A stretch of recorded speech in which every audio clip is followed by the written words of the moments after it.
Alright, a few people were asking me which bike I was currently riding, and so I figured I'd make a video. That would be this guy. It's a Volume Cutter V4. I believe, yeah, it's an '09 special edition glow in the dark. The Fu Manchu straight forks. I got the 28mm sessions. Great tires. In my personal opinion, you don't have to believe me. Sagino crankset.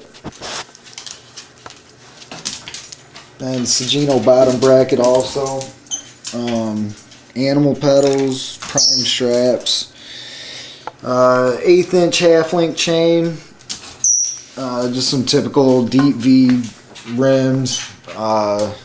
Shadow Conspiracy seat post.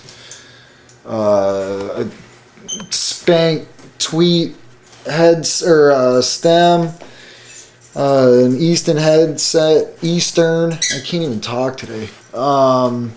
Just the Origin 8 trick bars. I'm gonna be getting the 1/8 inch ones though.